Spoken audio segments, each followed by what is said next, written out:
sikhuleke sibuye sizekini. Abraham wathatha izinkuni zomnikelo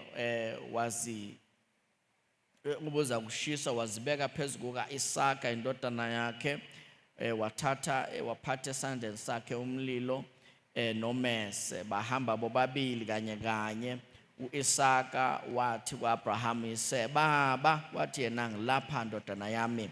Wayesethi, bheka nanku umlilo nezinkuni, kepha iphi imvu yomnikelo oza kushiswa na? Abraham wathi, uNkulunkulu uzokuzibonela imvu yomnikelo oza kushiswa ndodana yami. Bahamba bobabili kanye kanye bafika endaweni uNkulunkulu abemtshele yona. Abrahama wakha i-altari, walungisa izinkuni, wambopha u-Isaka indodana yakhe, wambeka i-altari phezu kwezinkuni. Abrahama wayeselula isandla sakhe, wathatha umese ukuba ahlabe indodana yakhe. Kwase kumemeza izwi lengilosi kaJehova isezulwini ithi, Abraham, Abraham. Yena wathi, ngilapha. Yayisithi, ungabeka isandla sakho kumfana, ungenzi lutho kuye, ngokuba ngiyazi manje ukuthi uyamesaba uNkulunkulu, lokhu ungayigodlanga kimi indodana yakho eyodwa.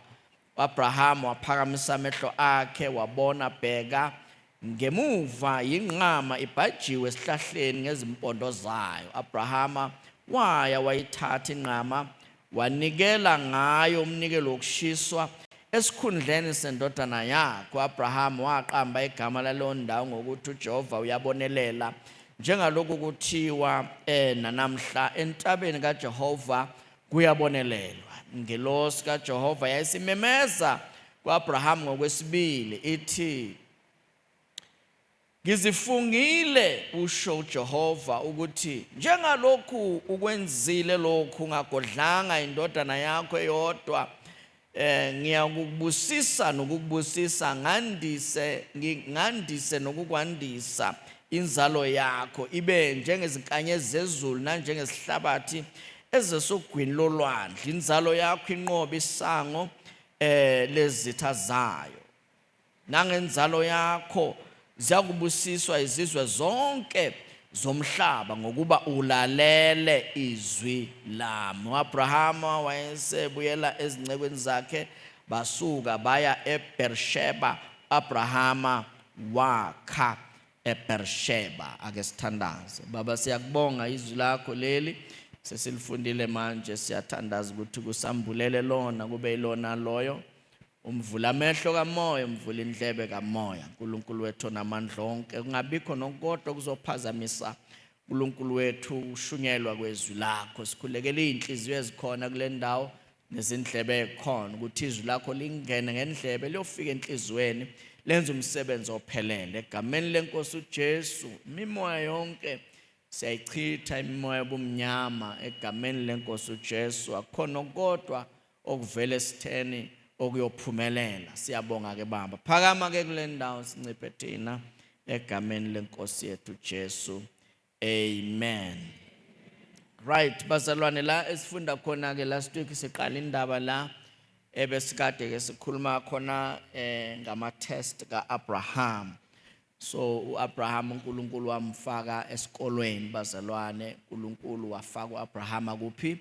Esikolweni. Tshela umakhelwane, u-Abraham wangena isikolo. Into emangazayo ke bazalwane ukuthi isikolo sika-Abraham siqala esena 75 years, usemdala. So la endlini nje bambalwa abantu asebembambile u-75. So kusho ukuthi uma ngabe ubukade u-Abraham ngokaNkulunkulu ubungakaqali isikolo, so ubusazoqala. Bazalwana, sikusho lokhu ukuthi ke isikolo ukuthi usiqala nini, vele lokho kuncike ekutheni uNkulunkulu ufuna usiqale nini isikolo. Ngoba icebo lakhe ngawe laziwa uye. So kunezinto azenza uNkulunkulu ngezikhathi ezithile empilweni yakho, ngoba azi ukuthi lento ayenza manje kusasa ufuna ukuthi benjani. Yingakho kubalulekile ukuthi ke uma umuntu okholwayo ungavami ukuthi udelay icebo likaNkulunkulu ngezinto afuna ukuthi uzenze ungadelay ngoba awazi ukuthi kusasa uzothi yenzani. Angeke uNkulunkulu athi yenza into kusasa kanti leya namhlanje awuyenzanga. So kunabantu bazalwane okungenzeka ukuthi icebo likaNkulunkulu ligcine lingafezekanga ngabo ngenxa yokuthi indlela benza ngayo izinto babambezela icebo likaNkulunkulu. Into engiyibonayo nje bazalwane kule ndlela yokukholwa ukuthi uNkulunkulu uyaqhasha futhi uNkulunkulu uyaxosha. Amagama angasimnandi ke lawo. Wenza njani uNkulunkulu? Uyaqhasha. Futhi wenza njani? Uyaxosha. So he hires and fires. Right. So uNkulunkulu uyaqhasha, uNkulunkulu uyaxosha. Kumnandi ukuqhashwa uNkulunkulu, kubuhlungu uxoshwa uye. Ngoba into engiyibonile ngoNkulunkulu once waxosha akaphinda kuqhasha.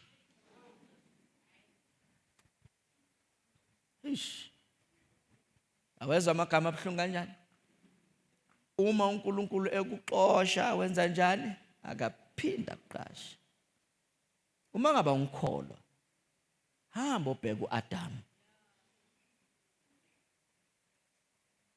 uNkulunkulu bazalwane akamind ukuqala phansi.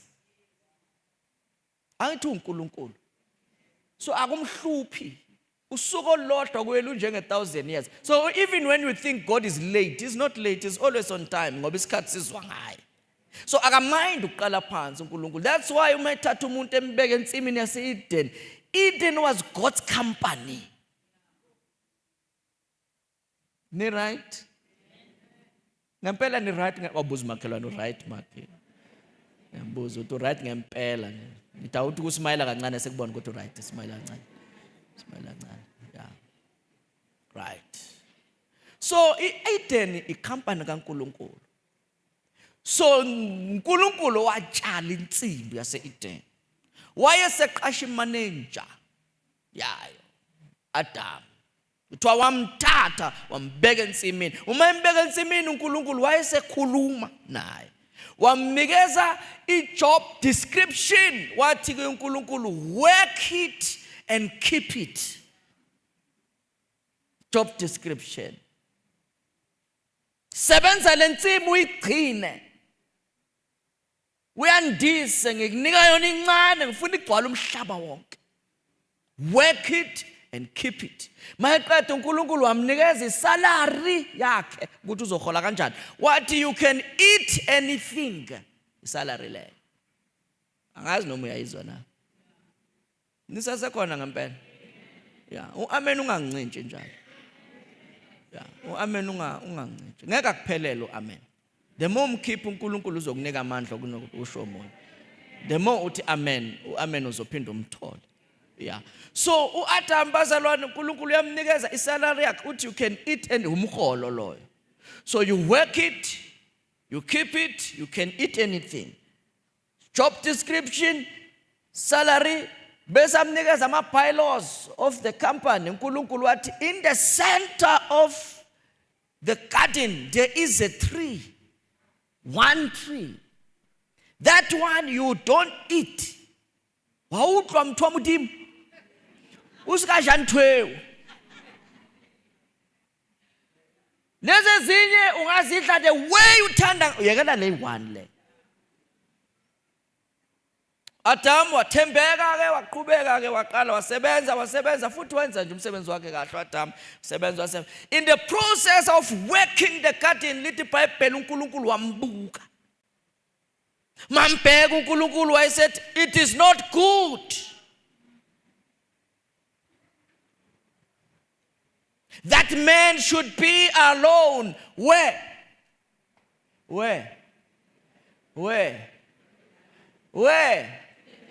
In the garden. Kusho ukuthi emsebenzini. Akuhle ukuthi umuntu abe yedwa emsebenzini. Sebenza yedwa. Hayi kabi bazalwane. Ngiyazi ukuthi abantu abenza theology singahle siphambane kulento engizoyisho. Kodwa mina ngifunde nje ngabona lento engiyibonayo. Mina bazalwane ngicabanga ukuthi uNkulunkulu uma ngabe it is not good, he didn't have a family in mind, but he had his company in mind. Iproof yaloko ukuthi uNkulunkulu uma ngabe ngempela uNkulunkulu eprova lento mina engishoyo ukuthi uma uNkulunkulu efuna ukuthi uAdam athole usizo, he brought animals. Because he had no marriage in mind. Phela uNkulunkulu wayengafuni ukuthi uAdam angashada nesilwane, kodwa wayefuna ukuthi uAdam athole usizo, angasebenzi yedwa emsebenzini.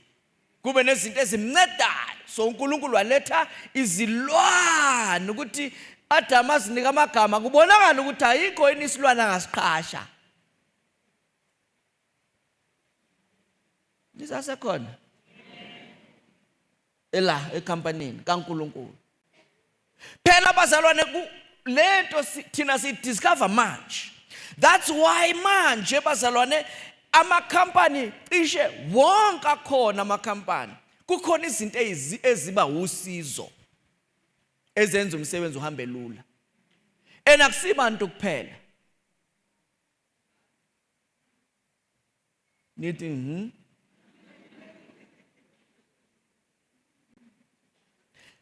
manje kunamakhampani okuncipha abantu kwanda amakhompyutha kwanda imishini. Ngoba the owner of the company is concerned ngeproduction. So ufuna yonke into engamenzela ukuthi izinto isheshe. So uNkulunkulu manje is not good, he had bekangana marriage in mind, but he had his company in mind. Ukuthi mhlambe uAdam angaqasha imfene ibe usecretary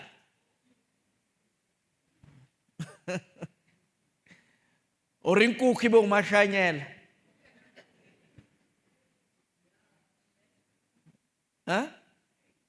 Nisasekhona?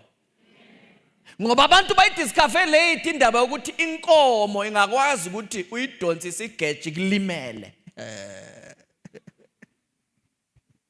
Inkomo kodwa zazikhona lezo sikhathi, akazange ayiqhasha Adam.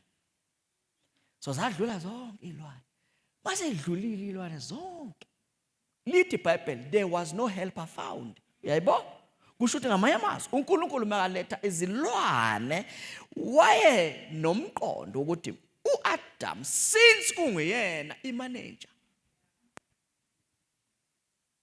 angaqhasha isilwane simsize. Ngoba lento yokusebenza yedwa ayilungi. Nisasekhona? So Adam wazinika zonke izilwane amagama, kwangaba nesilwane asibiza helper. Nisasekhona? Yeah. uNkulunkulu wabona ukuthi alright, ithi-ke ngibe no plan B, wase yam operator wamlalisa, wakhipha ubambo olodwa wakhanda omunye umuntu. Lo bambo lolo, yabo. So khona abakhandwe ngodaka, khona abakhandwe ngethambo.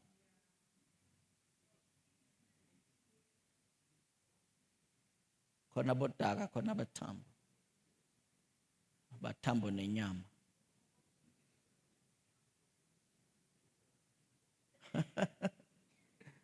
Nisasekhona. Yeah. So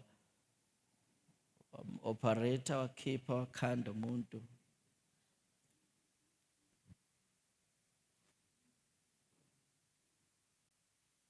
uAdam wakhandwa, kwase kukhanda omunye.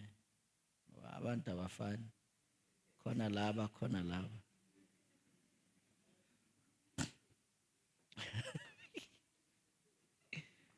Khona laba khona laba. So uNkulunkulu wakhanda uAdam, wamkhanda. Maqeda khanda.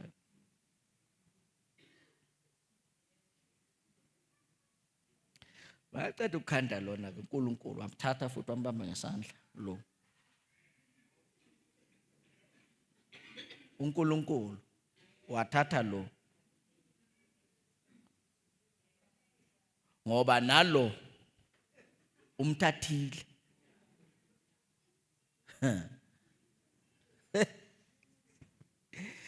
Hey, iBhayibheli limnandi yazi.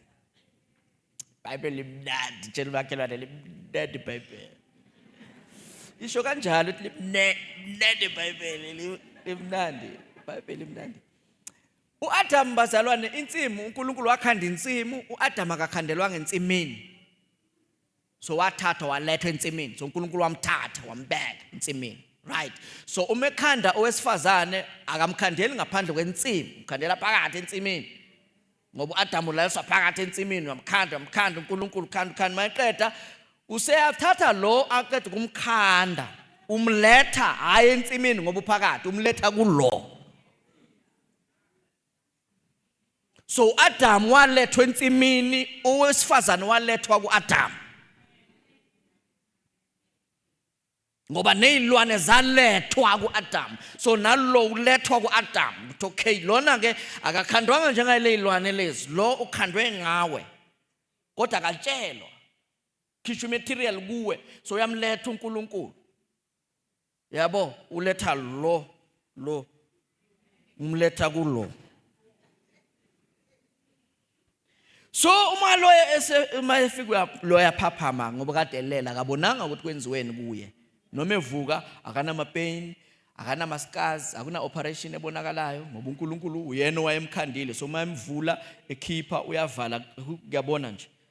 So ke so akusabonakala nokuthi khonto ephumile. So uzizwa right, but makathi ubuka lo uthi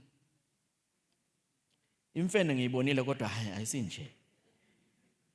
This is now, this one, this is now the bone of my bones. You see, the bone of my bone, the flesh of my flesh. It's a revelation. Like, sambulo ngoba belele. Tshela makhelwane kade alele. Yeah, so akabonanga ukuthi yabo, akabonanga ukuthi khonto ekhishwe kuye. But makambuka uyabona ukuthi hayi man, mina nalo ingathi lo uyimaterial yalo. So this one is like me. This one is the bone of my bones, the flesh of my.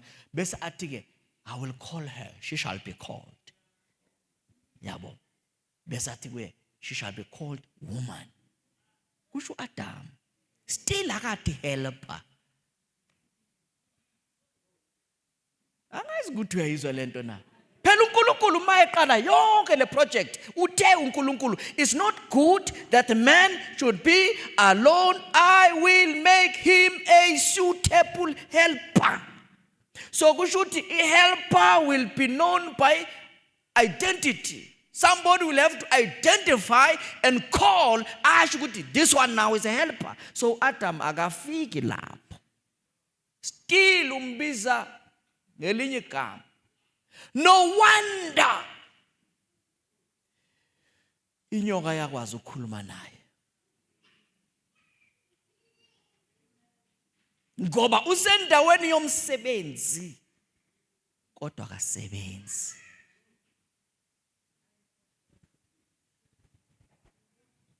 Ngoba umuntu osendaweni yokusebenza engasebenzi isitha singena ngaye.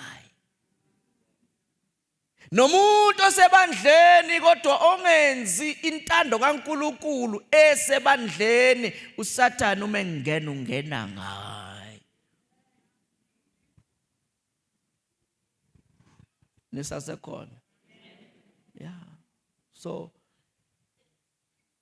yathi ngafika inyoka yakhuluma nowesifazane baxoxisana ngendlela abaxoxisana ngayo.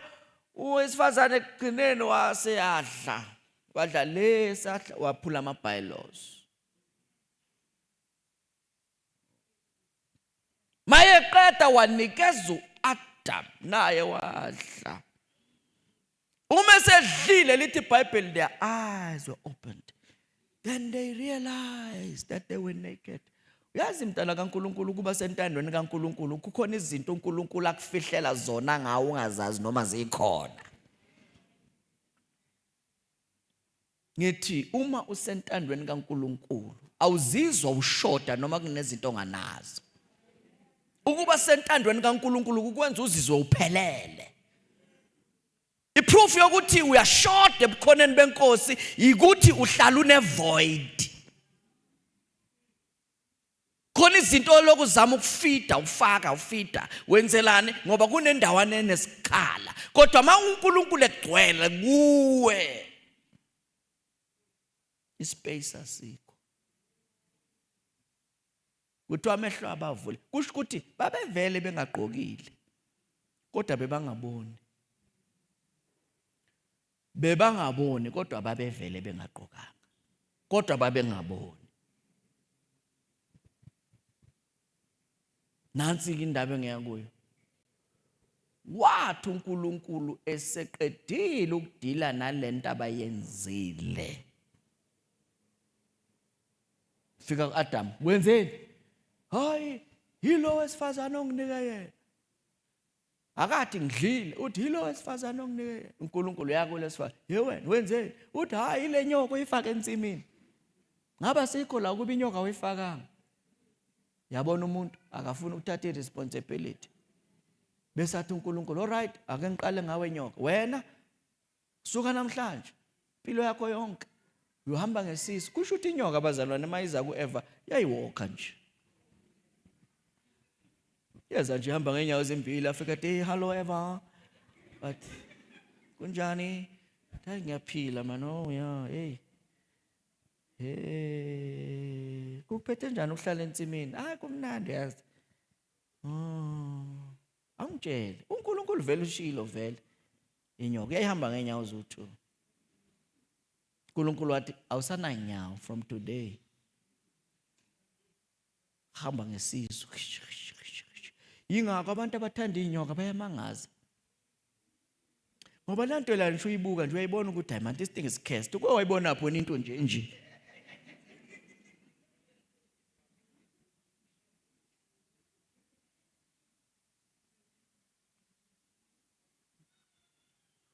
Nikhona? Yeah. So uNkulunkulu uthi wena nyoka uzohamba ngesisu udla uthuli lomhlabathi. Bese athi kowesifazane, "Wena uzothola abantwana ngepain wena." Pain. So pain is punishment.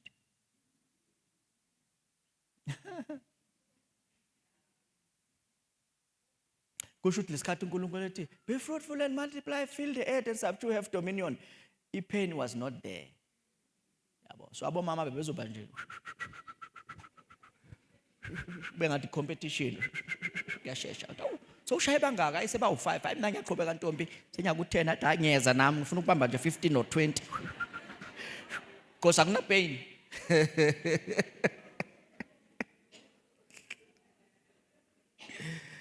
Hey manje uNkulunkulu uthi multiply your pain. So your pain is multiplied. Yabo. So every time you feel the pain, you must remember. Give me all.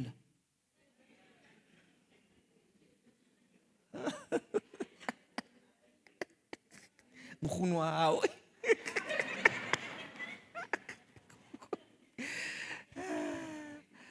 Hey.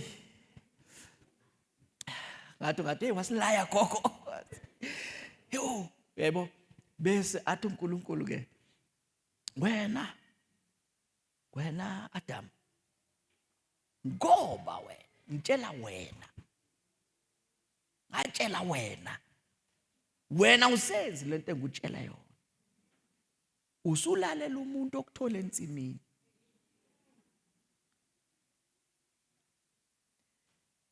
Cursed is the ground because of you. Akaqalekisi yena, uqalekisa umhlaba.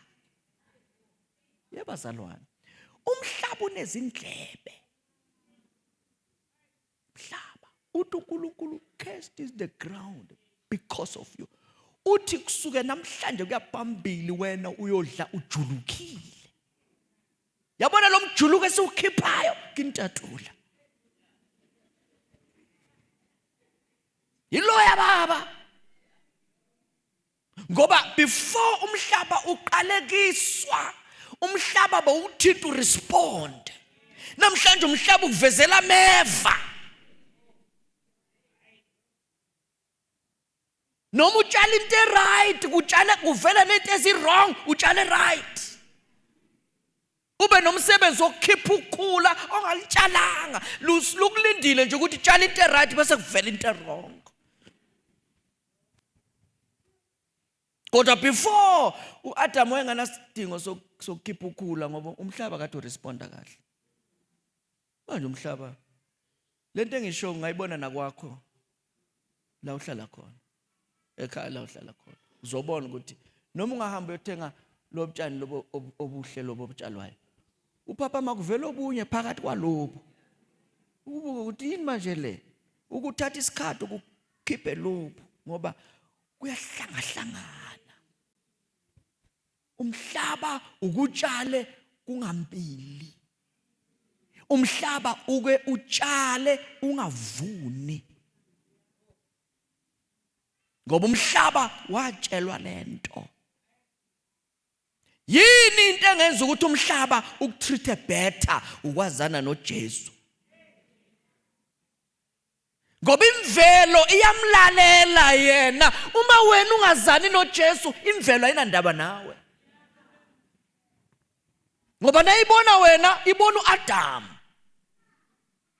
That's why imvelo ayinazwelo.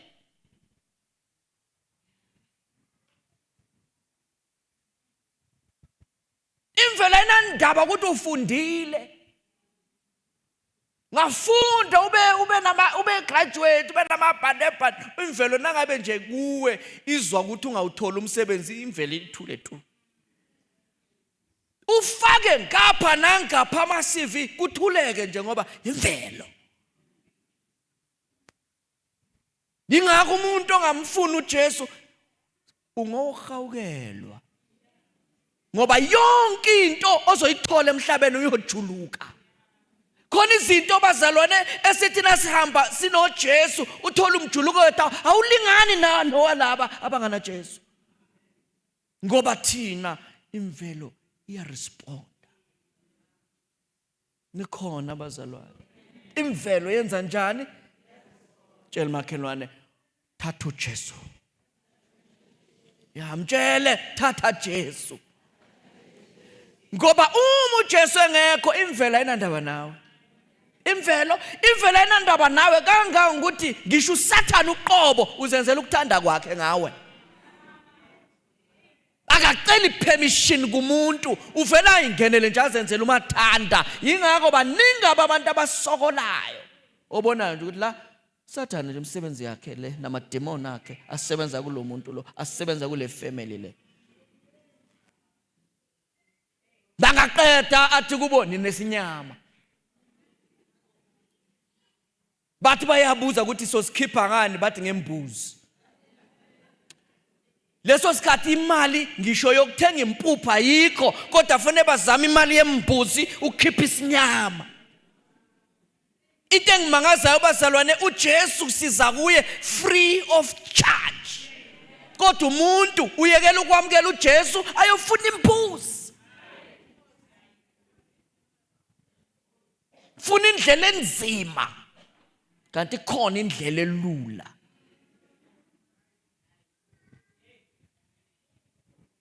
Bathi hayi phela wena ngathi wena uzange wena wenzelwe impeleko yingakho into zakho zivalile nje zivalile sokuvalekile nje sokufanele ukuthi wenzele impeleko wena ufake isiphandla. Lalela ikhona into engcono kunaleyo. Ngithi ikhona into engcono kunokuthi uthathe isiphandla uyohlaba imbuzi ufake le bathini konje i-traditional bracelet. Ungamukela uJesu yena yedwa esikhundleni segazi lembuzi kusebenze lakhe. Igazi lakhe mntana kaNkulunkulu likhuluma okungcono. Okungcono. Khuluma okungcono. Njoba bethu awubikwanga nje. Uyazi uNkulunkulu uzubona ukuthi into yakhe ipowerful kangakanani. Abakubikanga wena kini. Kodwa wamukela uJesu wena awubikwa la ubikwa le. Lithi bonke abamamukelayo wabenza baba ngabantwana bakaNkulunkulu. So ubikiwe manje. bese lithi ake nibheke uthando olungaka siphe lona uyise lokuba sithiwe singabantwana bakaNkulunkulu. Bese lithi futhi siyibo. Uyabona lo futhi siyibo ngiyamthanda. Lo futhi siyibo ngoba ufuthi siyibo udlula iadoption yepaperwork. Ngoba iadoption yepaperwork uma kucheckwa igazi la baba nomntwana ayifani.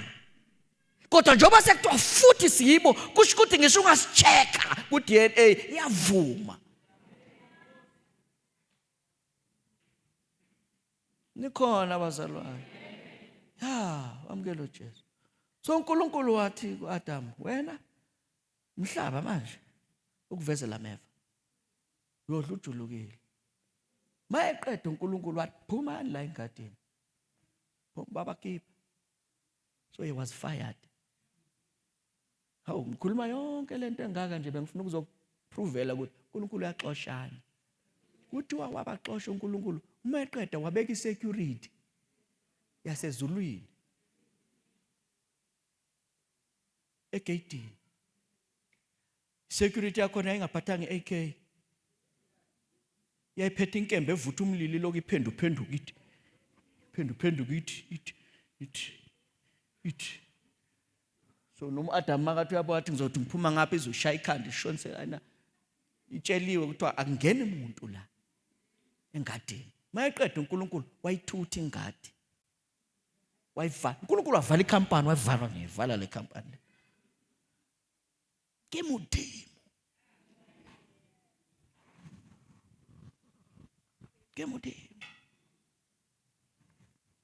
Uyaqasha. Uyaxosha. Uma eqashile bonga. Ulwele ukuthi angaxoshi. Sawuli inkosi yaxoshwa. Wathi uNkulunkulu lo akangilaleli lo. Samuel ngimalile angisamfukusha uNkulunkulu ngimalile ukuthi ungamkhaleli. Khona abantu uThixo mayeka baxosha athi ningakhali nokukhala. Ukhalelani? Ngimalile lo. Sengithole lo ngcono kunaye ozongilalela ngoba bazalwane ukuhamba noNkulunkulu kufuna nje indlebe kuphela. Yini uJesu lokaphinda amazwi angaka amaningi angako nendlebe makezwe. Ngoba umuntu onganandlebe uzoxoshwa ngempela. Onendlebe makezwe. Yaxoshana usimakade. Uyaxoshana. Uyaxoshana bazalwane. Into engixakayo uma exosha uSawuli angamtsheli ukuthi njoba nje umxosha permanent. uSawuli ucabanga ukuthi ukususpension. Ucabanga ukuthi into yakhe temporary ingake ethi hayi ke phela yazi wena ungiveze kahle ebantwini nje. Njoba sizophuma siye ebantwini. Uyohlala uvela kahle vele uvezwa kahle. This is a permanent decision kaNkulunkulu. So noma namhlanje bangazama ukupresenta kahle, but if you are fired, you are fired. Egcineni abantu bazokwazi ukuthi you are fired. Fired. Abantu abaxoshiwe inkinga yabo enkulu ukuzama ukuvimba abaqhashwayo.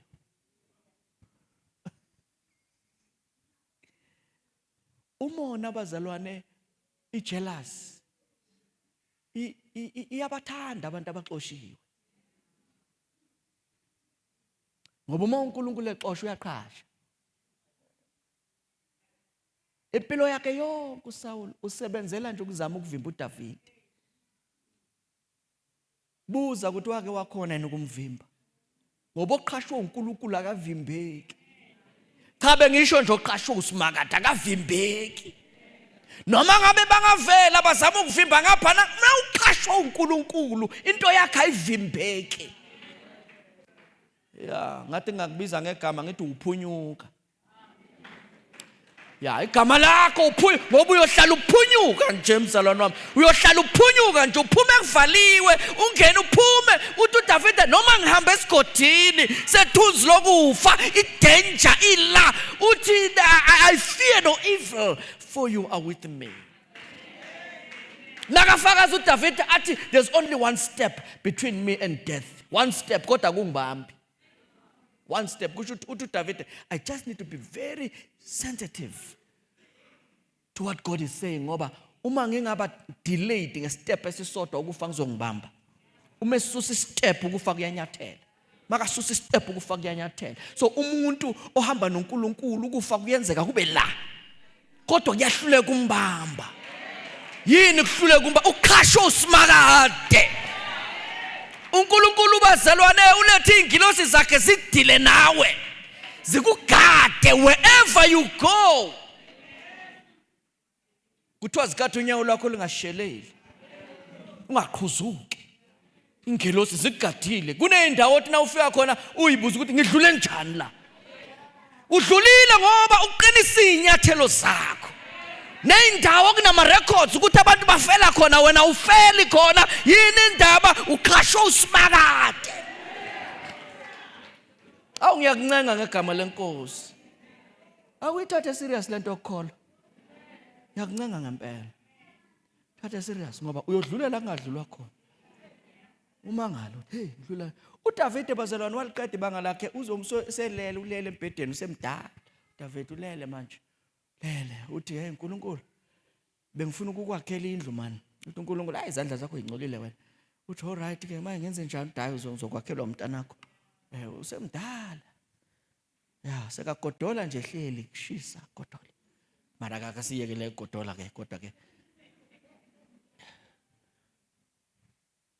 umuntu owayehlala egijinyiswa.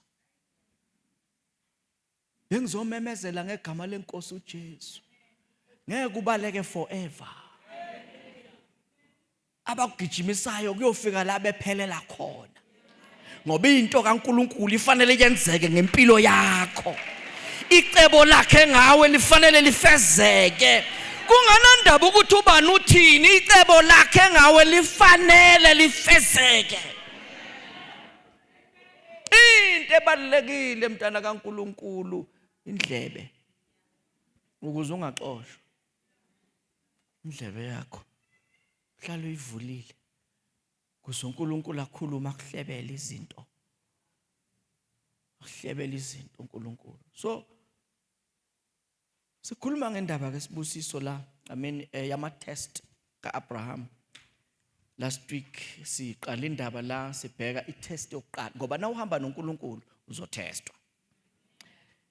Cha bengisho ukuthi nje uzolingwa. You will be tested. So itest kaAbraham yokuqala siyibonile family test.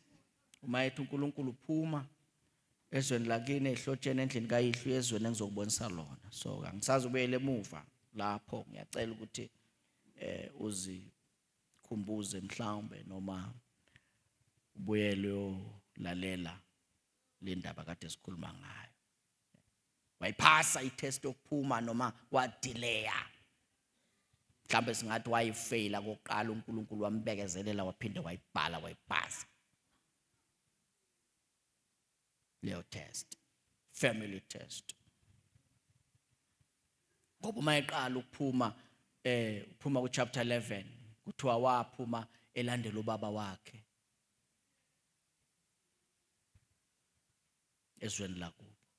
Waphuma ezweni kodwa akaphuma ngekhaya kubo. Lezi zinto uNkulunkulu abekade afuna ukuthi aphume kuzo noma ephumile ezweni kodwa lezi zinto abefuna aphume kuzo bezikhona endlini yakubo. So ekhaya kubo bebasayikhonza izithixo zezwe ababuya kuzo. So uNkulunkulu nje bethi phuma ufuna ukumkhipha kule system of this world. Bazalwana ngicela ukusho lento. Umntana kaNkulunkulu akayena walomhlaba. Asisiba balana bazalwana. Ngiyafisa ngathi ungathandaza ukuthi inkosi akungibulele ukuthi usho ukuthini na uthi angisibo. Asisibo balana thina. That is why kona izinto zala okungafanelanga sizigaxe kuzo ngoba ziyasingcolisa. Bazalwane izwa uDaniel uthini. Lithi iBhayibheli sebebiziwe as young people bayofundiswa bathola amabhazari eBabylon. Banikezwa iportion yokudla etafuleni lenkosi. What a menu. What a menu. udla ukudla okudliwa inkosi every day. Lithi iBhayibheli uDaniel wathi enhlizweni yakhe, mina I have made a decision, I will not defile myself. Umbuzo uthi, was that food dirty na? Physically it was clean, spiritually it was defiled. Ifuna abantu ababuka ngeso likamoya, abazobona izinto ezibukeka zizinhle emehlweni enyama, kodwa badlule babheke ngale bathi emoyeni ingcolile lento. Uma ngihlanganisa nayo kungcola mina. Yini lento enza ukuthi uDaniel aphakanyiswe uNkulunkulu kangaka? Ukuthi waba netest okufuna iphase, itest yokungazihlanganisi.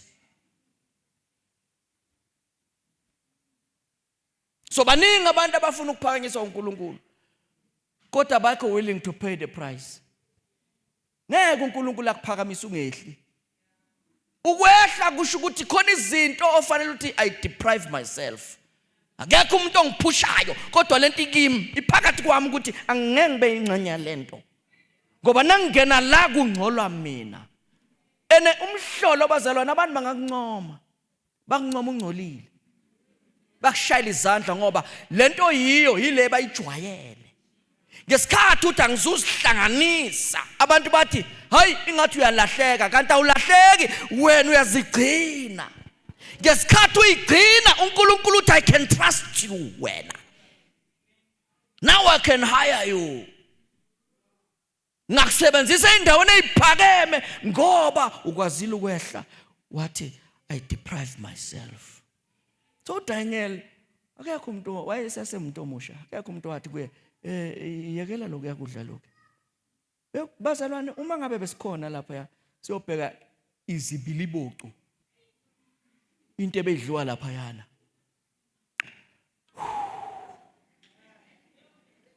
noma usuthu uyalamba, bese bakutshela bathi every day nidlala breakfast, lunch, supper nila. uDaniel wathi this is a trap.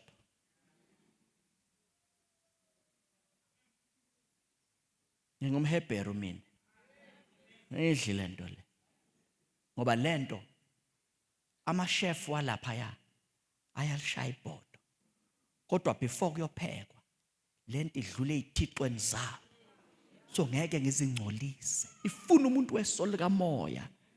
Webazalwane, indaba yaseBabylon ayiqali ngabo Daniel. Is the same Babylon uNkulunkulu atshela uAbraham kuye nje bathi phuma ezweni lakini, izwe lakubo kahle kahle bekuyiBabylon. iUri lamakhaledi yenza abantu baseBabylon. Kusho ukuthi the very same system uAbraham okwafanele aphume kuyo, uDaniel wayibamba naye wathi ngiyaphuma, nabafowabo abamangani bakhe abathathu bathi siyaphuma, nathi kuthiwe siphume. Nathi if ngempela sithi thina singabantwana bakaNkulunkulu, and uAbraham is the father of all those who believe. So izinto uAbraham izinto adlule kuzo siyadlula kuzo. Isystem yaseBabylon isase active till today. That's why iBabylon incwadi esambulo bazalwane is regarded as the great harlot, the great prostitute. Babylon as a nation, kusho ukuthi iBabylon is there to seduce many nations to fall away from the will of God. Into ebuhlungu ukuthi le system ibamba izibamba amasonto, ibamba abakholo, ibamba abantu abathi banoJesu. Ngoba izinto zaseBabylon naziza zinhle, ziyahaleleka, ziyathandeka, umuntu uzizwa ngcono menazo, engazi ukuthi ubanjwe isystem. Ubanjwe isystem. Ngithi ubanjwe isystem. So bonke abantu ababanjwa ile system, uma ngabe bengeke bayiyeke le system, ukuphela kwabo ngeke kufane nalento abayicabangayo.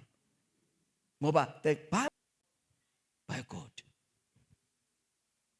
Nabo bonke abathe siyakuvuma Babylon ngezenzo zabo,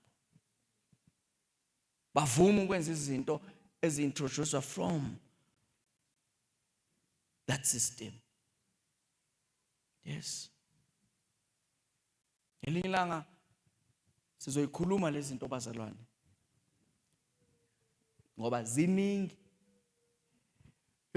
Ziningi. Uvela ubona ukuthi uJesu wayeqinisile uma ethi ngenani ngasisange elincane. Indlela inkulu eyekubhujisweni, baningi abahamba ngayo. Yes. Sikhuluma. Ngoba isystem nje yalomhlaba bazalwane ayisifuni thina. Na unganothisa kahle mntana kaNkulunkulu, izinto lomhlaba othi mazenziwe, iningi lazo zisuke zisubstitute into kaNkulunkulu. So kuliwa nento kaNkulunkulu. So esikhundleni sokuphakamisa uJesu baphakamisa into yabo egameni lika Jesu. Mawungabhekanga wena ucabanga ukuthi wena usebhizi noJesu kanti ubhizi nento yabantu egameni lika Jesu. Yes. That's why now serious ngokukhonza uNkulunkulu. Funa uwabuke ngisho amaholide. Ngithi ubuke eni? Wabheke. Wabheka ama-holidays ukuthi abizwani. Uwabheka ukuthi kwenziwani. Uzibuze ukuthi wena ungenaphi. Uma wena umntana kaNkulunkulu uzibuze wena ukuthi mina pho ngingenaphi lapho. Ngoba na ungabheki uyangena wena, ungena entweni kanti wena uxabana noNkulunkulu.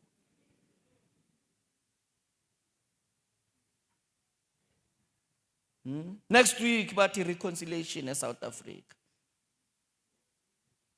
Kodwa uPaul ukhuluma ngenkonzo yokubuyisana, athi sanikwa inkonzo yokubuyisana. So ukubuyisana kwangempela akusikubuyisana kwaseSouth Africa, ukubuyisana kwabantu bebuyisana noNkulunkulu. The same people abazobe ba-celebrate ukubuyisana babe bedakiwe. Baxabana noNkulunkulu kakhulu kunaqala egameni lokubuyisana, ngeholide lokubuyisana. Nginamanga yini? Zibuze ukuthi wena ungenaphi lapho. Ikuthinta ngani wena? Ngoba kubonakele kakhulu. Uma umuntu nje obukisisa izinto uyayibona lezi zinto lezi. Uyabheka ubuke ubone ukuthi konke engashayi kahle la. Yabo?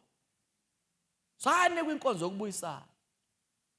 Abantu abanandaba nenkonzo yokubuyisana esayinekwa uNkulunkulu.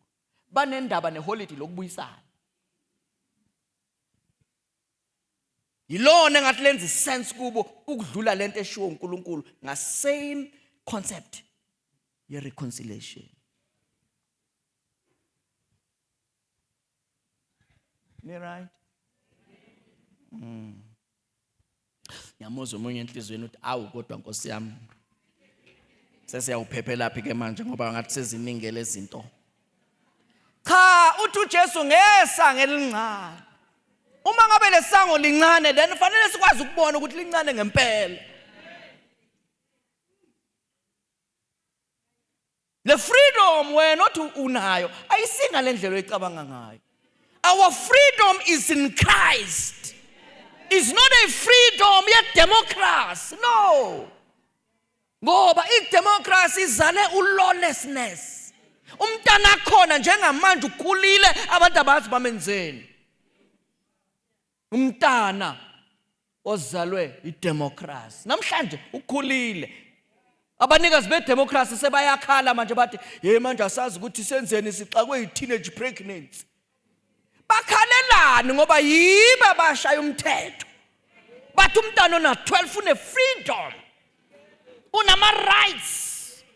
Makafuna ukwenza i-abortion angayenza, makafuna ukusebenzisa ama-contraceptives angaye without the consent yomzali. Kodwa khona indawo la athi mefika khona sena 16 but where's your parent? entweni critical kangaka but your parent is not needed. Cha bengibuza nje.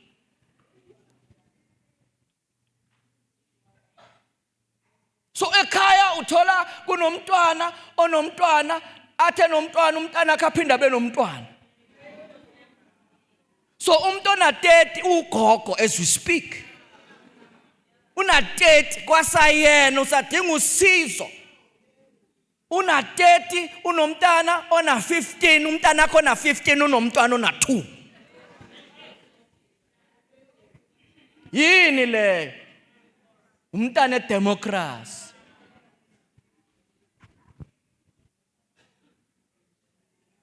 Ni right.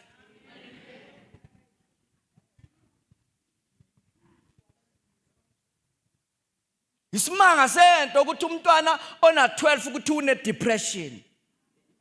Yini umntwana ona 12 abe ne depression? Angithi una 12 kodwa ubhizi nento zabantu abadala. Ufanele ukuba depressed.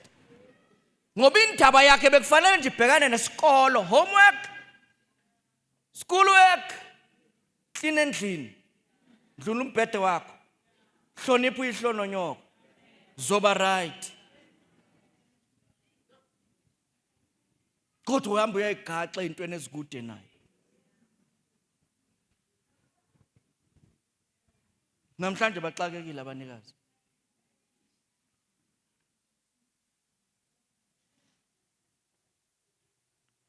Baxakekile.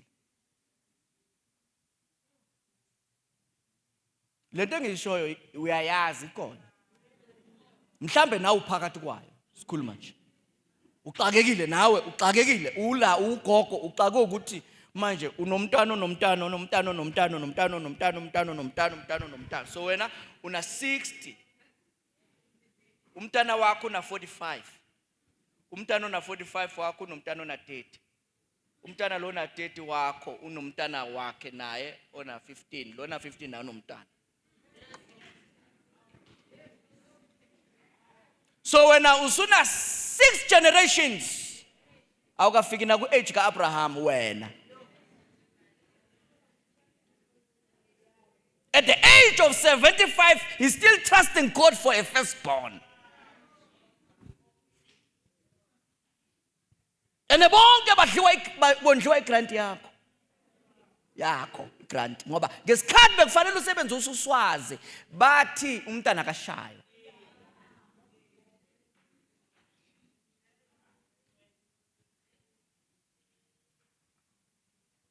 Lithi iBhayibheli lingathandizwe nezinto ezisezweni. Yizo izinto ezisezweni lezi. Bafike bawushaya umthetho mase bawushayela uxake bona. Eninkinga ukuthi umthetho mawushaywa wenziwa abantu abala emphakathini. Umthetho ushawe eParliament uaffect ekhaya lakho. Umntana akhe akazi ifoni yakho kodwa uyazi yamaphoyisa. Ngisho wakho umntana yakho uthi bani igama lakho uyasho wakabani isibongo akasazi isibongo uthi ngumntana kaMama yena the same child uthi ngumntana kaMama uyayazi inamba yamaphoyisa. Bamfundisa crash ukuthi in case something happens you must know 10-111.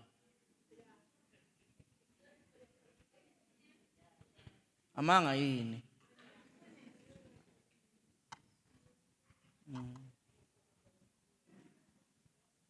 Ni right. Izinto esiphila phakathi kwazo. Kodwa uNkulunkulu uthi phumani phakathi kwabo. Sisemhlabeni kodwa sisibo balomhlaba. uNkulunkulu angasifihla kuwo lo mhlaba nje, asifihle. That's why nangakhuluma nomuntu omusho khona namhlanje ngithi kuye lalela mawufuna uba mdala vuma uba umntwana. Nawe uyafuna ukufika ebudaleni vuma ukuba umntwana. Umntwana akazi lutho. Umntwana fanele amamukele no. Umntwana fanele avume ukushaywa umntwana. Enekushwala umntwana uma ngabe lalela isidingo sokushaya sikho. Mangabe uyalalela. Mangabe uyalalela. Yes. Angikhulumi ngomzalo abuse umntwana mina ngoba ezonda ubabakhe. Cha, angisho lapho. ngoba abanye abazali vele bane-enga. Nakabona lo mntana nje uyathi ikhanda lakho lingikhumbuza uyihlo, yabona. Angisho laba abazali laba babona badinga usizo la. Ngikhuluma ngomzali ofuna ukwakha umntanakhe. Kuthi lo mntana ngifuna ukuthi abe something kusasa. Ngeke ube something ngakhuzwa. Zoba something kanjani namhlanje ubehavior is nothing. Umzali wakho nakayothandaza akathi baba ngiyabonga Nkosi ngomntana ongiphela uthi kodwa baba angizalanga ngabo lamathumbu baba. Inyembezi zomzali wakho zilethwa uwe. Bese ucabanga ukuthi uzoba right. No, you can't. You can't. Nama systems abekwe uNkulunkulu ukuthi na ufuna ukubusiseka emhlabeni fanele uthola ababusisekile. That's why khona amagama fanele akhulunywe umzali wakho kuwe, awakhulume kuwe kuvuleka iminyango. So noma ungaba noJesu nangabe uhlulwa lento engishoyo, ubuJesu bakha abusizi ngalutho. Ngoba iproof yokuthi uyamazi uJesu kubonakala ngerespect. So nangaba una respect khohlo ukuthi noJesu awunayo, uyi-church goer wena. Utsama kereke yabazalwane. Mafemu.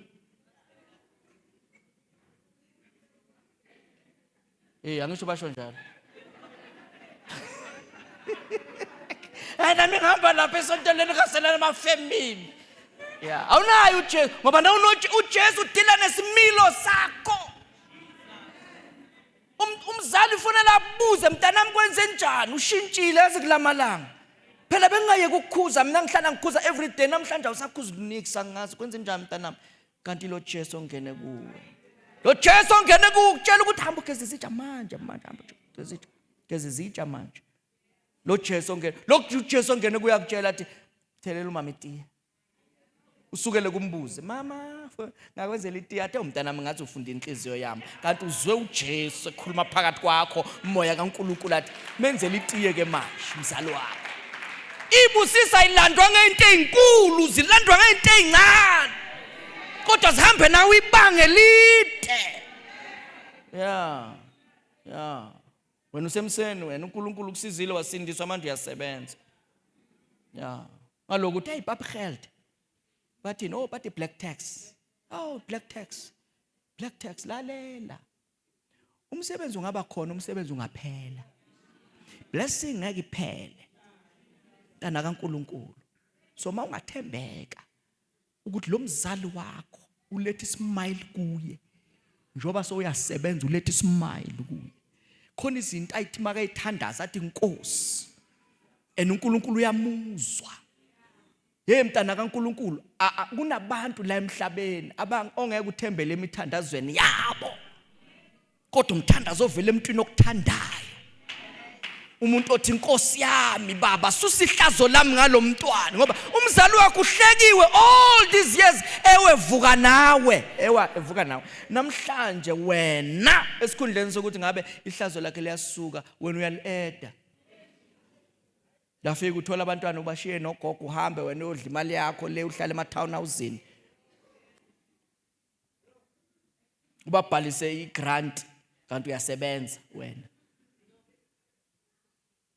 Igrant yalabo abanga afford.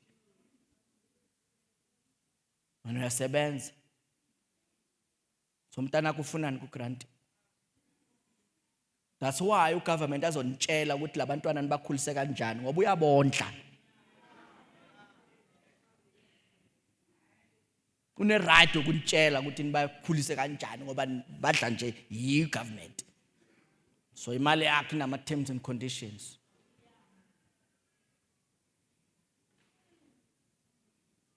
Ni right. So ufuna ukuhamba? Hayi. Sekwanele. Kwanele hayi sesizwile ha. Cha phela siyasizana mntana kaNkulunkulu. Cha mina bengisho siyancedana ukuze na uphuma ngomnyango unyathele ngenye indlela. uDisemba bariki December boss lalela uboss angangcwatshwa uboss njobe esho kanjena nje. Umenganaka ukunyathela kwakhe. Yeah. Yabo. Ngoba noKhisimusi sengikade ngishilo phakathi ngishilo eklasini, ngishilo ngolesine ukuthi sengehla abazalwane ebhasini la kaKhisimusi. Sengehla angisagibeli. Ya, angisagibeli. Ngayocela noNkulunkulu asithethelele.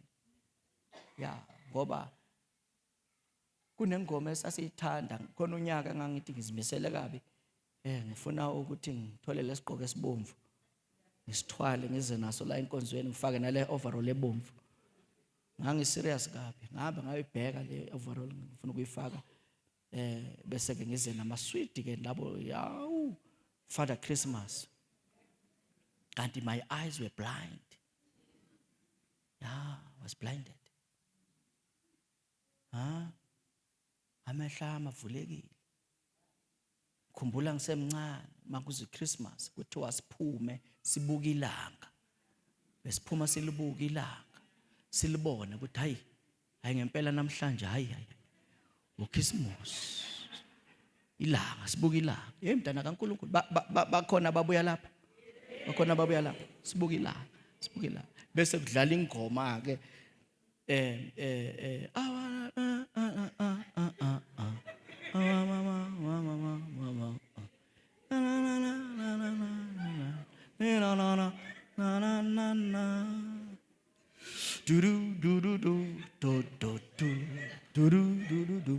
uyayaza ngithi yabo. So bese bashaya elinye mntana kaNkulunkulu elizwakala ngathi gospel. Ngizwakala ngathi gospel shawe enkonzweni na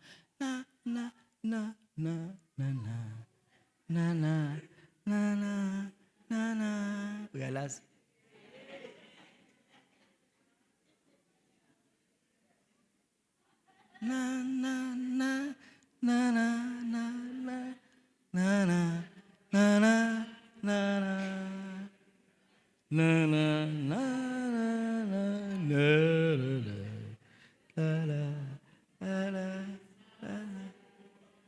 What a lie. Ngoba nawezwa lamagama asifaka umoya othi uJesu wazalwa ngalelanga. uJesu wazalwa so yangena yasinka sikhula nayo ukuthi uJesu wazalwa nge25 zakaDisemba. Kodwa mangabe kuyilanga leChristmas akuthiwa senkonzweni kuthiwa sibuka ilanga. Ngoba abanikazi baleli langa abaliqala kahle kahle babe celebrate ibirthday yenkosi yabo uNkulunkulu wabo welanga. Yiko besikhombelane compromise eyenziwa ibandla ngenxa ye persecution kwathiwa no, let's find a common ground. Lavuma isonto engafuna ukulisho ngegama kodwa namhlanje nalikhuluma kurespond umhlaba wonke. Nake kwakhuluma lo yababa bathi ukhulumele wonke amakholwa engana Jesu.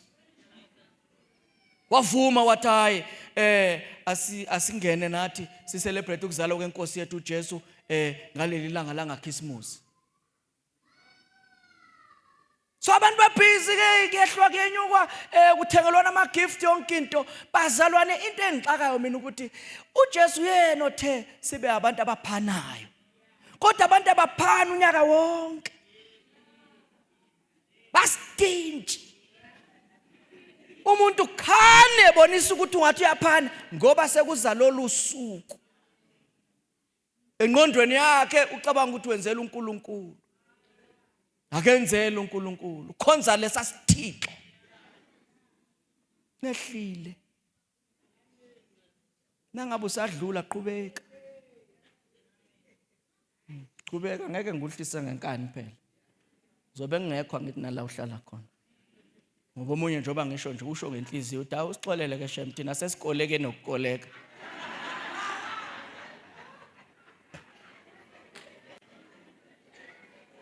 Hlanganisile nje impela sobe sinendumo ezulu yomcimbi ngoKhisimusi. So ungasiphazamisi nje wena ngale stories zakho sesiyekiswa yonke into manje.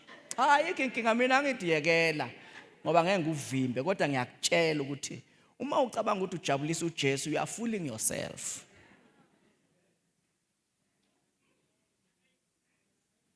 It's supposed to be a normal day for us. It's one of those days ezikhona njoba vela amalanga nawo akhona. Kodwa it's not a special day. Ngoba uJesu akazalwanga abazalwane ngomhla ka-25 December. Uma ngabe uJesu kwakwaziwa idate yakhe uHerod wayengeke abe neproblem. Sengisho uHerod mina. Ngoba uHerod wakwada uma izazi zingasabuyi. Wakwada ukuthi hawu labantu bengithi ngifuna ukuthi beze la bazongitshela ukuthi umntana iaddress akuyo ikuphi ukuze ngiye and wayefuna ukumbulala. Kodwa ngenxa ukuthi wayengazi nokuthi uzelwe nini wathi akubulawa abantwana from 2 years kuya phansi. Kusho ukuthi ubengazi kwanyaka ukuthi mntana uzalwe nini? Is it last year or this year? I'm not sure. Lo mntana ingabe yiphi inyanga. So kwabulawa abantwana kwa cover 24 months.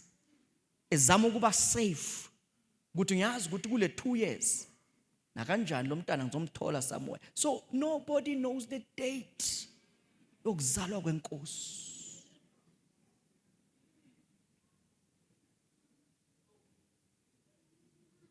Futhi nomuntu uyayibuka nje uyayibona ukuthi iyala la ku December iyala.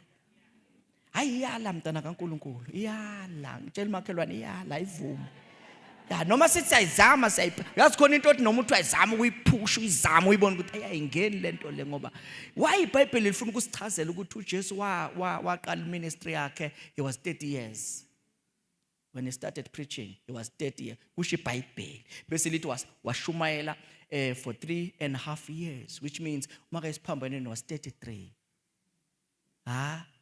and a half. Why this half? Why it is half? And lo 33.5 wazokwenzeka ngesikhathi sePhasika, Passover, because he was a Passover lamb. So kuyaziwa ukuthi iPhasika belinini. iPhasika beline date. So ngesikhathi sePhasika kungena yena esikhaleni.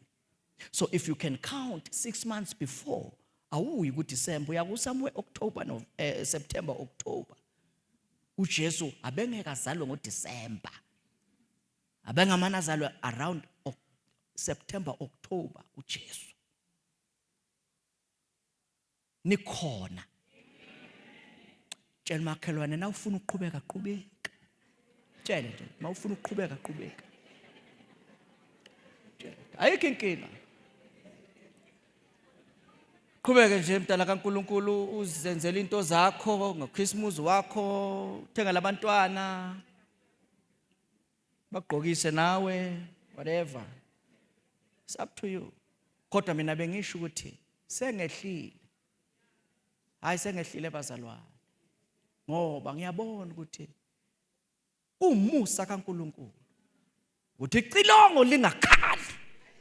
Kunezinto ezingako okufanele silungise. Lebe singazi. Sathane wazophambanisa iPhasika, waliphambanisa iPhasika wafaka uEaster.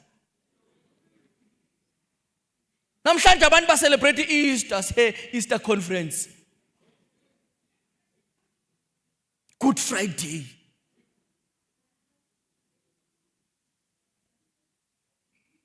Cha bengisho nje mntana kaNkulunkulu. Ngoba iPhasika likhona siyalazi. And Christ is our Passover lamb. But we don't know Good Friday. We don't know Easter. What is that? Ngoba sinye isithixo naso leso. Confusion eyadalwa ileli yazwe. Yiko kuthiwa is a great harlot. Seducing every nation, every king. Yeah. So thina siyamkela nje. Ngoba siyamkela. Asibuzi siyamkela nje. Siyamkela. Abantu bayahlala bangancedi umuntu. Abantu baze balinde u67 minutes. abantu. Ngisho abantu, nangisho wena, abantu. Hlale nje umuntu abe selfish, aziphilela impilo yakhe, akasizi umuntu, akanandaba namuntu. Kodwa ngavela ithuba laka 67 umbone setatazela hayi sisayopenda ke bazalwane kune orphanage esiyitholile sisayopenda. Ubengapendi ngani ngoJanuary? Cha bengibuza nje. Izinto uNkulunkulu athi sizenze abantu abazenzi, kodwa izinto ekuthiwa sizenze zishiwa abantu bagijima kakhulu bazenze. Uthi uJesu angeke ukukhonza amakhosi amabili wena. You will hate the one and love the other. You will betray the one and be devoted to the other.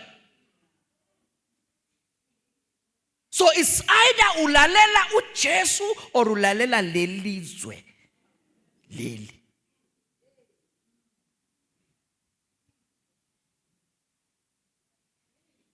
So uzozikhethela ukuthi ulalela ba. Kodwa kuyabonakala abazalwane ukuthi kuningi ebesicabanga ukuthi sibambe kona. Masukubuka hayi kulutho. Lutho bakithi sibambe eceleni. Sigijima ne-toys.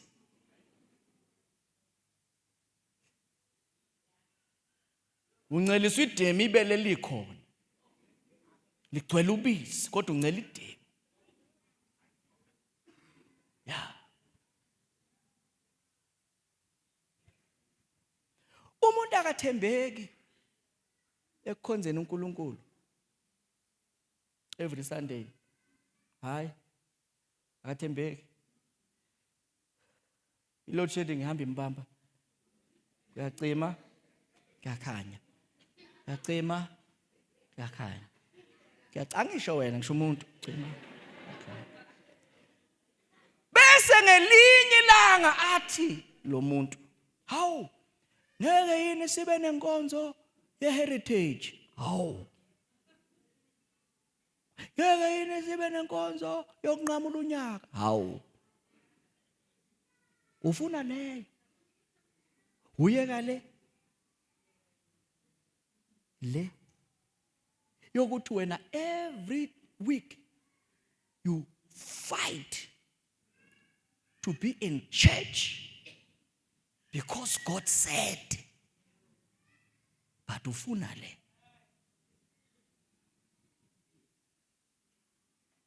Yena likho ivesi elithe siyonqamula unyaka esontweni. It was somebody's idea ngonyaka othile. Uthanda yona. Kodwa leka Sunday ayisho lutho kangako kuwe. Yingako uyakwazi ukuthi ungezi futhi ungafeel guilty. Cha ngiyabuza nje.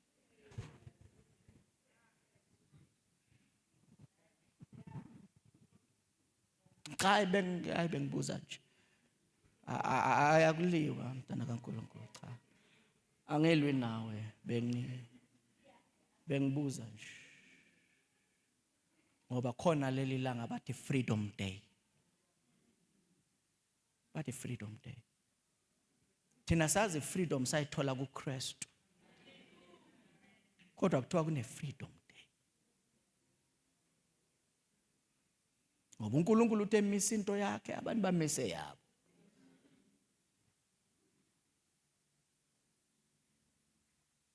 Kube yona engathi yenza sense le yabo. Yes. Nisasekhona.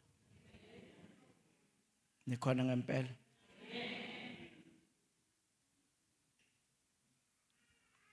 Hamba uzenzele yakho i-research. Uma kufika endabeni zeinsuku ezibizwa ama-holiday, hamba uzenzele yakho i-research. Ubheke ukuthi wena ungenaphi? Wena uma umntana kaNkulunkulu ungenaphi? Wena uzibuza manje mina ngingenaphi mina uma mina umdala kaNkulunkulu ngingena kai ya usibuze wena mangabe uyabona la ungena khona ngena ke kodwa ngibonile bazalwane ziningi izinto ezimisiwe ukuphambanisa icebo likaNkulunkulu zimiswe intentionally ukudukisa abantu abathi sihamba noJesu zimisiwe nje ayikho into engasho lutho no ayikho into engasho lutho yonke into iyasho noma ngabe abayenzayo bengasho kodwa yona iyasho lento abayenza iyasho yona kusho yona ukuthi nje uma ungayicheck ngeke uyibone ukuthi iyasho that's why sihamba isikhathi eside nalezi zinto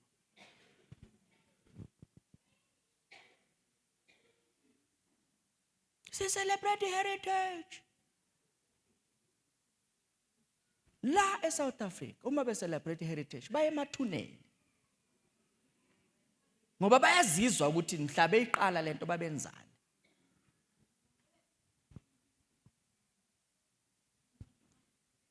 abaphathi bavakashela amathuni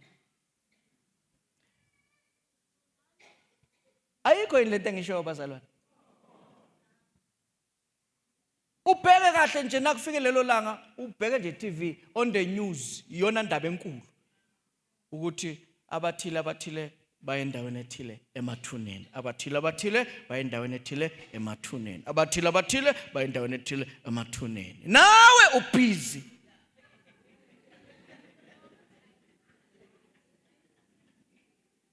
Tekutshele mntana kaNkulunkulu if on that day you put any effort even nge-attire yakho you are part of them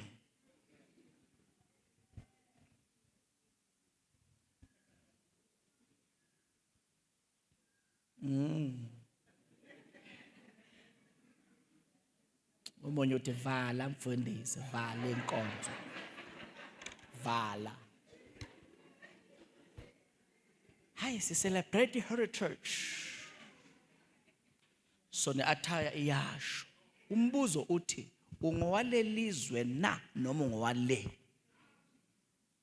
ngoba lithi iBhayibheli our citizenship is in heaven we are not okay ngikukhiphe wena I am not a South African by the way ngingowasezulwini so bonke abantu abangama South African they do as South African do so no wonder you do what you do. Lithi iBhayibheli thina singamanxusa kaKristu. Kungathi uNkulunkulu unxusa ngathi siyanxusa siloko sithi buyisanani noNkulunkulu. Bazalwane inxusa alithintwa indaba zendawo. Ngoba inxusa liphethwe kwelinye izwe la lingela khona. Thina sibo bala. So asikwazi ukuphila ngazi ukuthi sibala. No. Fanele sishintshe indlela esenza ngayo ngoba singabantwana baNkulunkulu thina. Ngiyayithanda lento eyashiwo uNahaman uma uElisha engafuni ukuthi abhadare besathi uNahaman bengisacela ukuthi ngoba lento kaNkulunkulu wakho ngiyayikholwa yayizwa lento kaJehova wakwaIsrael ngiyayikholwa mina so angisafuni ukuthandaza komunye uNkulunkulu so bengisacela ukuthi ngoba awuthathi isipho sami ngiyasebenza mina ngiqhashiwe so inkosi yami ithi nayiya ealtari layo ibambelela ngami nayithandaza so bengicela ukuthi ungicelele enkosini uNkulunkulu angithethelele ngesikhathi inkosi yami ibambelele ngami kodwa bengicela ungiphi inhlabathi yala ngifuna ukuhamba nomthwalo wenhlabathi ngoba ngizothi mangifika ekhaya la ngiyakhona ngizofika ngikhanda ialtari ngenhlabathi yala ngoba ngiyazi ukuthi manje mina nase ngifuna ukuthandaza, angisayi kuloNkulunkulu wezwe lakithi ohlulekile ukungiphilisa, ngifuna uNkulunkulu wakwaIsrayeli. Manje ngoba awuthathi isipho sami ngiphi inhlabathi, ngikwazi ukuthi ngiqhubeke nokumkhonza uNkulunkulu wakwaIsrayeli.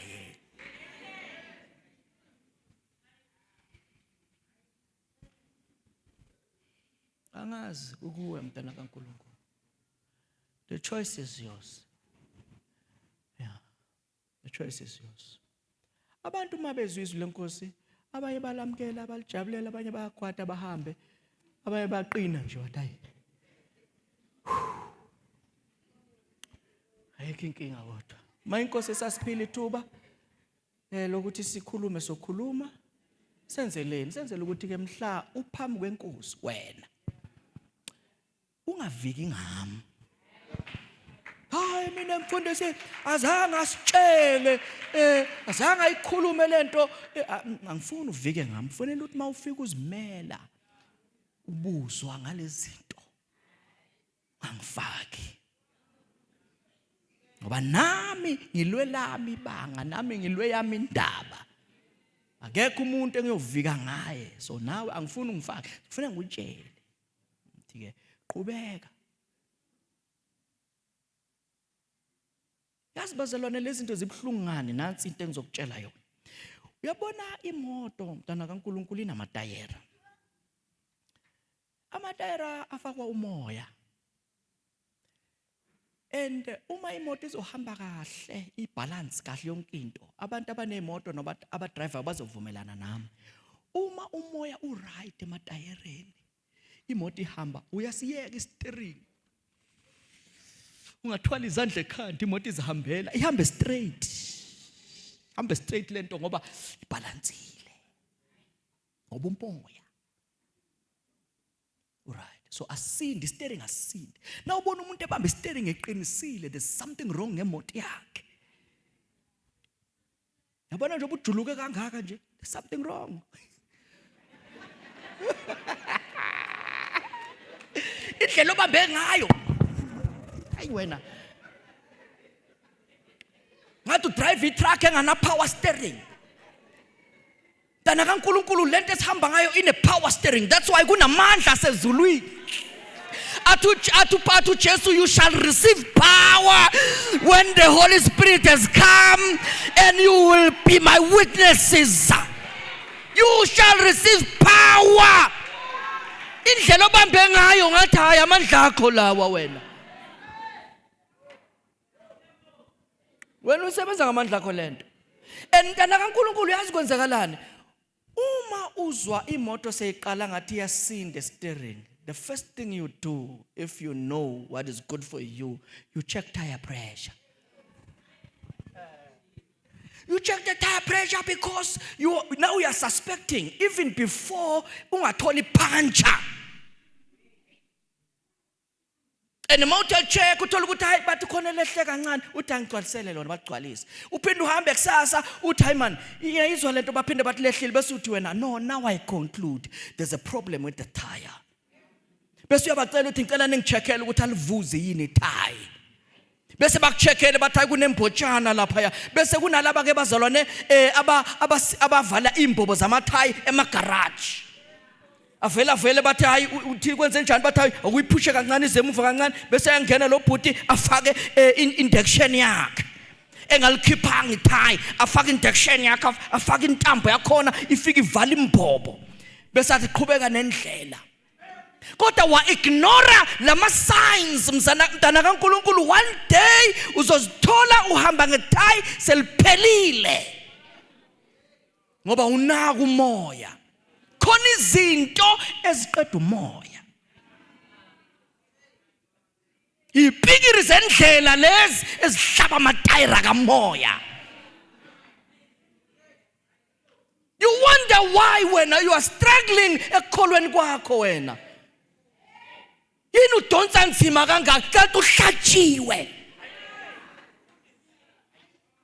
Hlatshiwe. Fanele kulungiswe lezi zinto ezihlaba. Hayi ukuthi awukholwa, uyakholwa kodwa kunezinto ezikuhlabayo.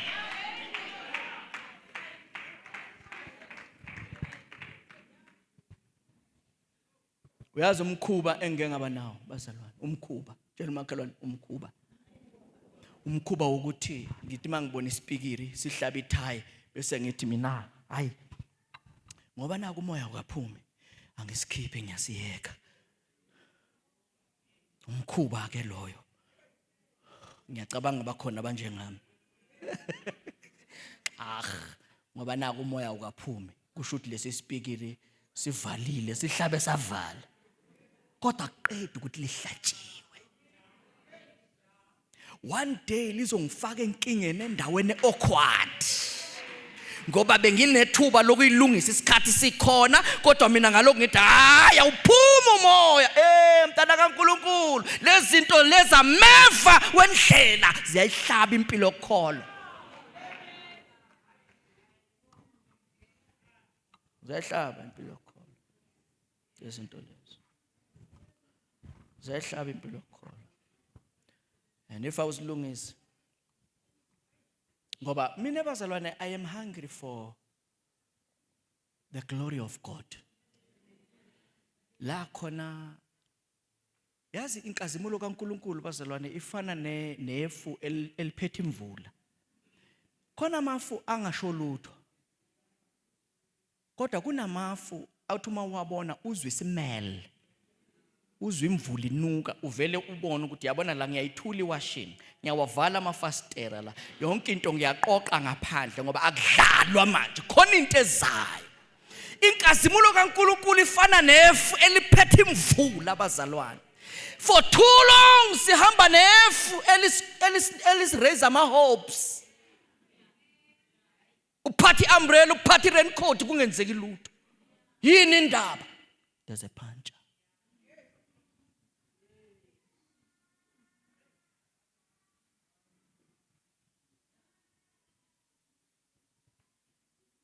Angabe lento kaNkulunkulu siyenza ngendlela eright. Ngeke siswele ubuNkulunkulu bukaNkulunkulu phakathi kwethu. Ngeke simeme lokho sithi yehla baba yehla. Yehla Nkosi. Mawufunda abazalwane uNkulunkulu ehamba noIsrael bebengamceli uNkulunkulu bebeka idate athi tell them I'm coming. I'm giving them 3 days to prepare themselves. Tell them I'm coming. Who are you to invite him? Yeah. Hayi mina bazalwane hayi kabi shem iyangikhathaza nje into yokusonta. That's why abantu beze bethakatha.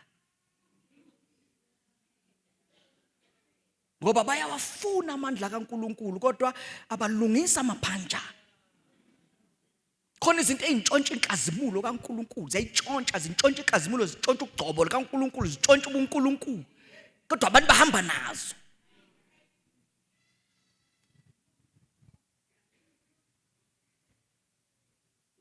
Leso sikhathi imithandazo mide bayarasa kodwa balungisa amaphanja.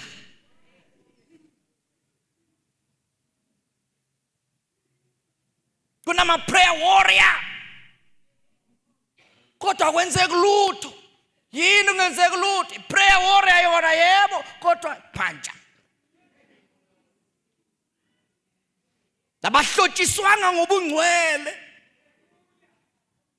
Khona izinto bazalwane uNkulunkulu ayifakazela singathandazanga.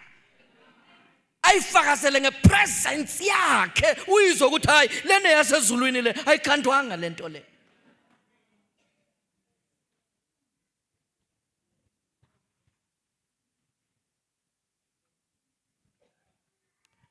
Egameni lenkosi uJesu. Ngiyakuncenga mntana kaNkulunkulu. Akusi mistake ukuthi wena nami siyazana. Ihlelo lasezulwini. God has set you up. I'm telling you. God has set you up. Konta afuna ukuyenza. Kodwa lendlela esihamba ngayo incane. Sango lakhona lincane. Ningi izinto ufuna simane silahla nje. So the sooner you lahla the better. Makwati ulahle ungakwadi ngoba ukwada akuncedi. Uyazi bazalwane, ngicela ukusho nansi into. Ngenxa yobude bendlela, abanye abantu ubude bendlela benza ukuthi baphele amandla. Kodwa ngenxa yobude bendlela sengifundile ukuthi awuyazini, mase ngahlala la ekusabeni uNkulunkulu, uNkulunkulu ngeke asishiye. Sihlale la silwele ukwenza intando yakhe. Ungabe umuntu osaba abantu. Ngeke ukwazi ukusaba abantu uphinde usaba uNkulunkulu. Bible lithi the fear of man is a snare. So kusaba abantu kulugibe. Umuntu osaba abantu uyakhubeka awe. Ngoba uyasaba ukumela iqiniso. So ubude bendlela busifundisile ukuthi into kaNkulunkulu vele ayithandwa yibo bonke abantu. Noma abantu bengajabulanga, abanye bakwatela uNkulunkulu, abanye bakwatele nalothunywa uNkulunkulu. Sesafika ku stage ke la khona ke we don't preach for approval. We preach to please God, not for approval. You take it or you leave it. The choice is yours. Ukuthi uzizwa njani ngayo okwakho lokho ukuthi uzizwa kanjani. Kodwa uma uyamkela uthi Nkosi ngiyabonga, wangivula amehlo, uThixo uthembekile. Kodwa uma uthi wena hayi ngeke, no problem. Kodwa kunamazwe engangiwasho kule minyaka edlulile ngenxa yezimo esasidlula kuzo, nezilingo, ngakhuluma le statement esithi time will tell. Time. Uma icilongo langakhali mntana kaNkulunkulu, yonke into eyiqiniso iyokuma icace. Nayo yonke into enganaNkulunkulu iyokuwa. Time will tell. Khona izinto mntana kaNkulunkulu namhlanje singayiphika.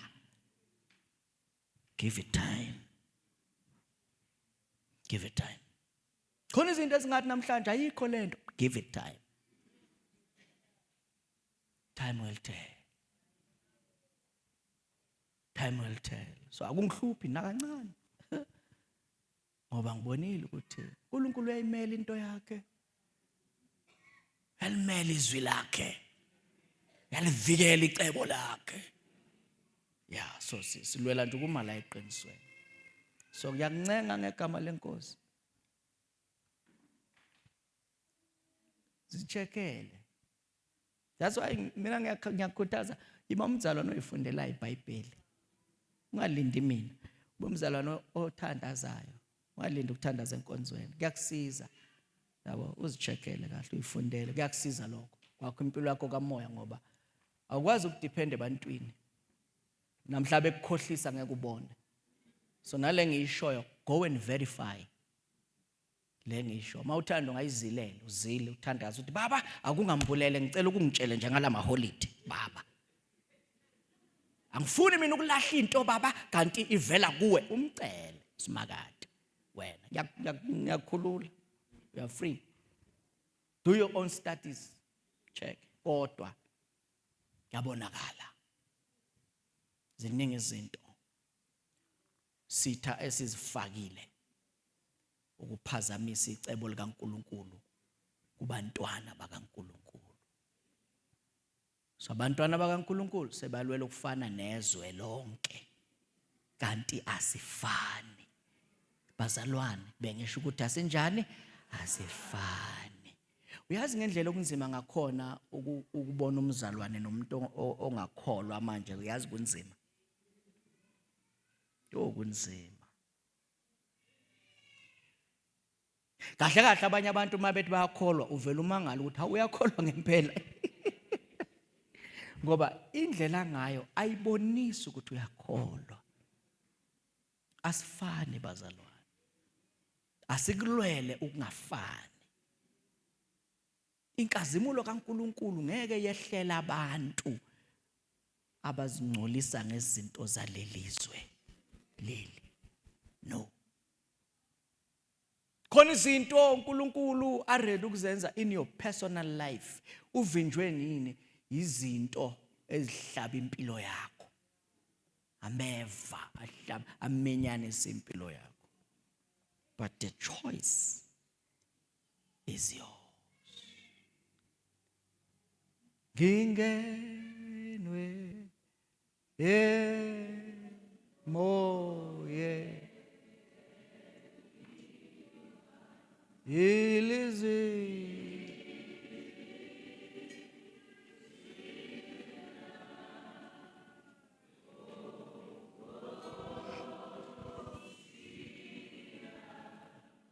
sengila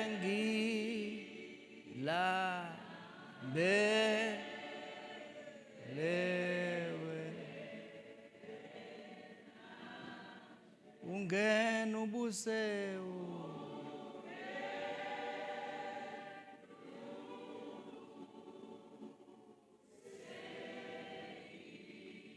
ngicela siphakameni bazalwane ngingenwe sothandaza manje emoyeni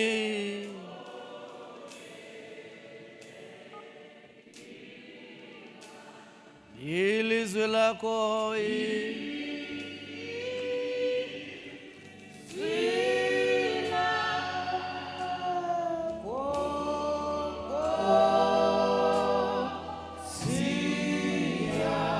sengilambele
Ngikufuze mina ke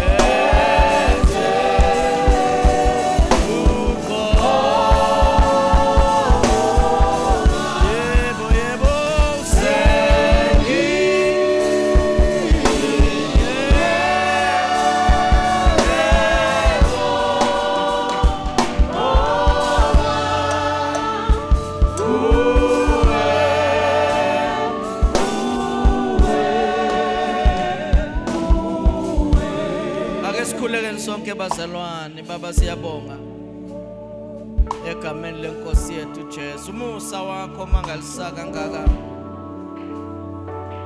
kwethembeka kwakho baba uthando lwakho kuNkulunkulu bakho egameni lenkosi yethu Jesu sibonga umusa baba wokuyizwela ubukhona bakho in our lives in the name of Jesus.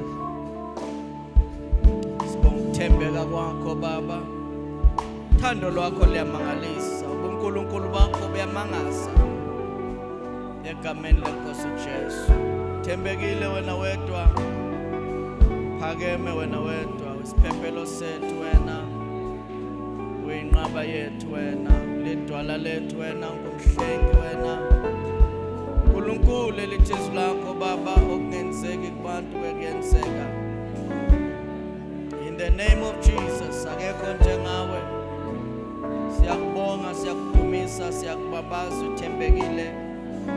Uphakeme uNkulunkulu ezulwini emhlabeni endaweni zonke. uNkulunkulu wethu onamandla onke. Siyazithoba ke nakulesi sikhathi. Siyamkela babona amandla ukusho kwezwi lakho. Siyamkela ukukhuluma kwakho, siyamkela. uNkulunkulu wethu onamandla uthando sithanda ngalo. Siyamkela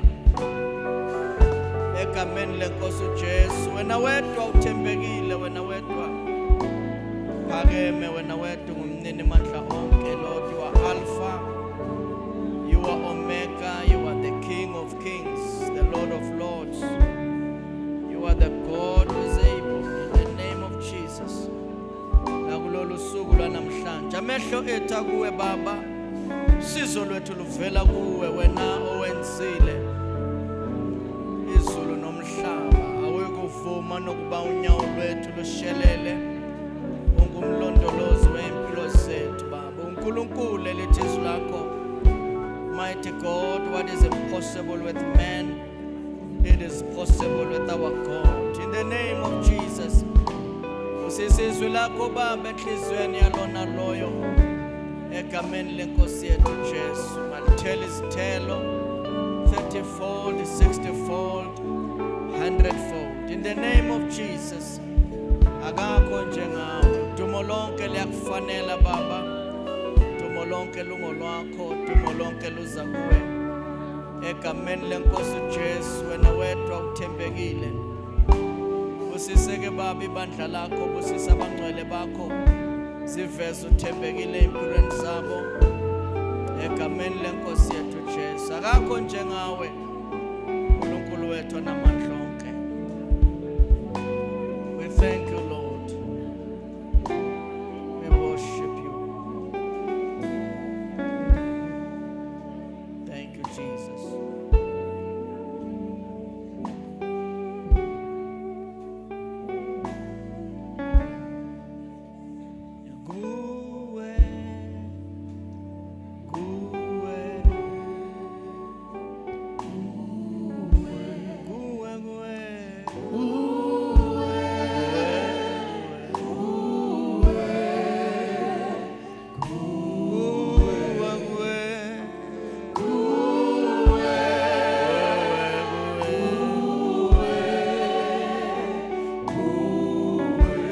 Samile kanjalo bazalwane bengicela ukuvula ithuba makwenzeka ukuthi ukhona la uJesu akamamukeli ngiyacela ukuthi uthathe isinyathelo zela ngaphambili njoba sihlabelela nje silinde wena mawukhona ungaphumi ungamamukela ngoJesu. Ngiyacela uthathe isinyathelo uzela ngaphambili njoba sesahlabelela. Kuwe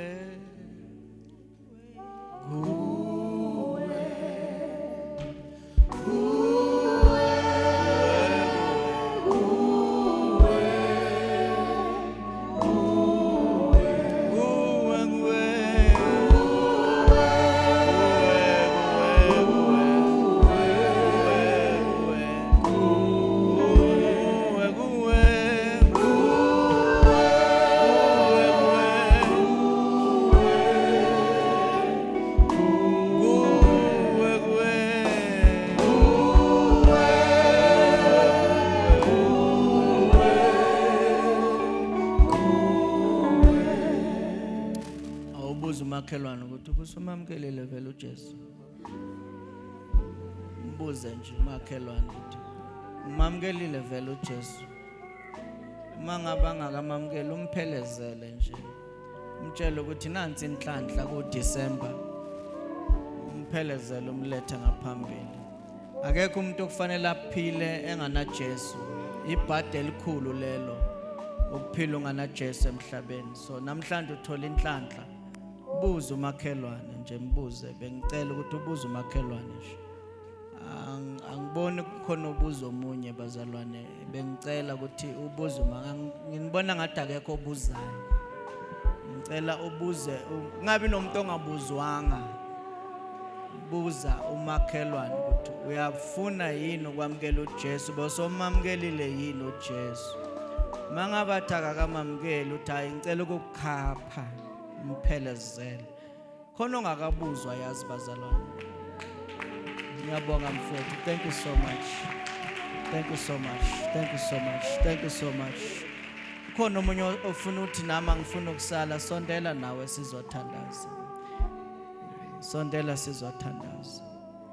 Khona ongakabuzwa kodwa bazalwane. Khona ongabuzwanga. Ngiyabonga kakhulu mfowethu. uNkulunkulu akubusise kakhulu. Ngiyabonga kakhulu. Ngeke ulikhohlwe lelanga lanamhlanje. Uyabona wena ngeke ulikhohlwe lelanga lanamhlanje. Ngeke ulikhohlwe. Ngicela niphakamise izandla. Ngicela sihlanganyele naye bazalwane. Uthi Nkosi uJesu eza kuwe uyavuma ukuthi wena uyinkosi nomsindisi wempilo yami.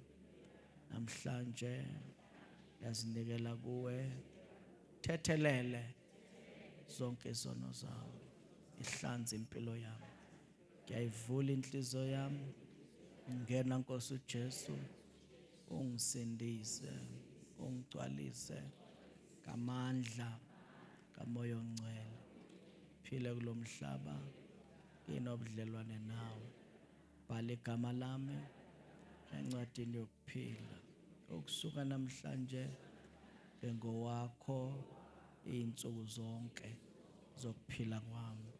Ngisize ngihambe le ndlela ngokukholwa. Ngibheke kuwe ungumqalisi nomphelelisi wokukholwa kwami. Egameni likaJesu. Amen. Siyakubonga baba uthembekile. uNkulunkulu wethu onamandla onke. Akekho ofana nawe. Sibonga ke baba lesi sinqumo uNkulunkulu wethu esinyakazisa amazulu. Awu baba siyathandaza. Egameni leNkosi uJesu uyenza umsebenzi ophelele. uNkulunkulu wethu onamandla onke. Yenza umsebenzi ophelele. Sikhulekela umusa phezulu komusa. Amandla phezulu kwamandla. Cobo lwakho phezulu kocobo. In the name of Jesus. Awu baba kekho njengawe. Usiseke baba bantwana bakho. Egameni leNkosi uJesu ifeza uthembekile. In the name of Jesus. Amen. Thank you so much. Ngiyabonga kakhulu hayi ke dana kaNkulunkulu. Ngijwayele ukukubona wena. Yakwazi. Hello. How are you? I'm fine. Namhlanje angibrushanga ikhanda. Ufuna ungibrush?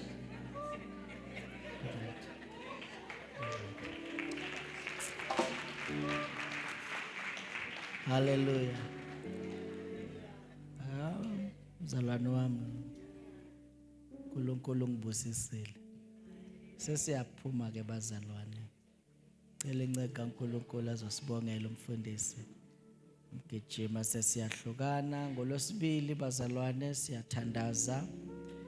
6 o'clock ntambama siyahlangana, and then also Thursday ngo-10 ekuseni siyahlangana futhi, and then Saturday siyahlangana ngo-9 ekuseni. uNkulunkulu anibusise. Asivalena mehlethu. Siyakubonga kakhulu Nkosi yamakhosi, sibonga umusa wakho, uthando lwakho, Baba wethu oyingcwele osibonise lona kule ndlu ngegama lika Jesu. Sibonga imfundiso zakho, sibonga ukuyalwa nguwe, Baba wethu oyingcwele, ngoba bonke obathandayo uyabayala. Nathi ke sibonga lolo thando lokuyalwa nguwe egameni lenkosi uJesu, usebenzisa inceke yakho, Baba wethu namandla onke kulesikhathi esiphila kuso.